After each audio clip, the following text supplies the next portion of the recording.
হ্যাঁ,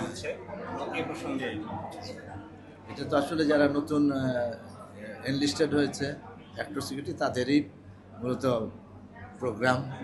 তার সাথে আমরা যুক্ত হয়েছি প্রীতি সম্মেলনে। তাদের অ্যাক্টর সিকিউরিটির কার্ড দেওয়া হয়েছে আজকে। অত্যন্ত উৎসবমুখর পরিবেশে হয়েছে এবং সুন্দর হয়েছে জিনিসটা। আর আমার ভালো লাগা এই যে ইলেকশনটা হলো, ওইটার আমি নির্বাচক ছিলাম, ওইটা একটা সুষ্ঠু নির্বাচন হয়েছে। এবং আজকে আমাদের সিনিয়র যারা কথা বললেন অত্যন্ত ভালো, সম্প্রীতি প্রীতি, এটা আমাদের সমাজের জন্য অত্যন্ত জরুরি।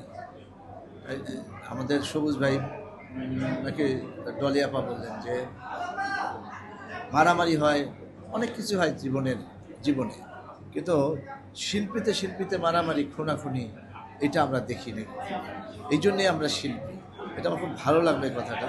সত্যি এই যে আমাদের কত ঝড় ঝাপটা জীবনে যায়, আসে, আবার চলে যায়, কিন্তু আমরা কখনো দেখিনি, আমিও দেখিনি আমার এই বয়সে যে একজন শিল্পীকে খুন করেছে। তো এই জন্য আমি মনে করি আমরা স্বতন্ত্র, আমরা আলাদা।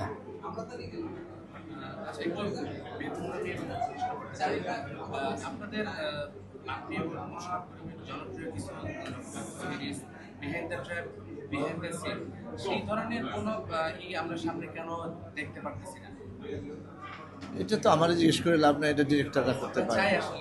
হ্যাঁ, অনেকে দর্শক চায়, আমাকে প্রচুর দর্শক বলে, নিশ্চয় মুশারফকেও বলে। তো এটা আসলে যে করতো মেনলি প্রথম ইনিশিয়েটিভ নিয়েছিল রেদন রনি। তো এখন তো চরকিতে আছেন, সে এখন নাটক বানায় না, যে কারণে এটা হচ্ছে না।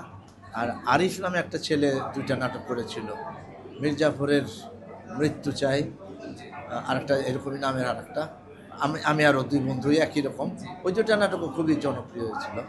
তো রনি যাওয়ার পরে এটা কিন্তু অনেক নিতে পারে কেউ ইনিশিয়েটিভ।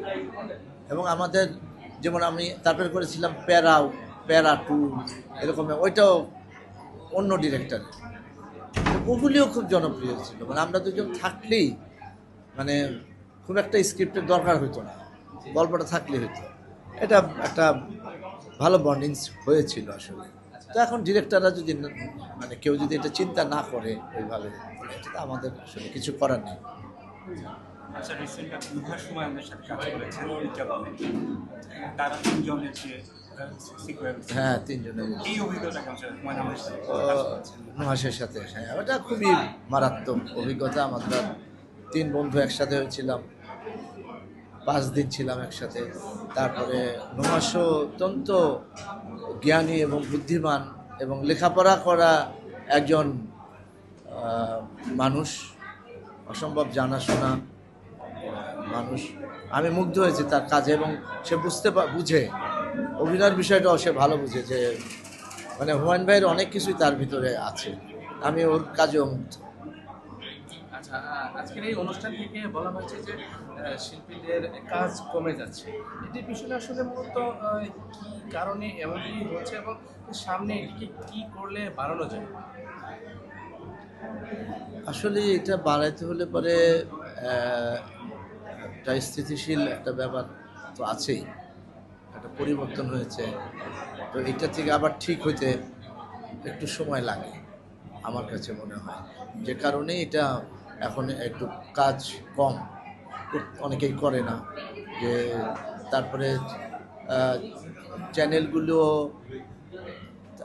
সবাই তো আসলে ব্যবসা একটা চিন্তা করে, টাকার ব্যাপারটা এটা হলো বাস্তবতা।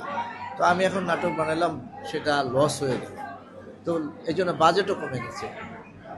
এবং অনেকে বানায় না, নাটক নির্মাণ করে না, কারণ হচ্ছে যে চিন্তা করে আমি টাকা, যদি আমি 2 লাখ টাকাও খরচ করি, যদি আমার তো উঠে আসবে, তো একটা মানুষ তো এইভাবে ব্যবসা করতে পারবে না।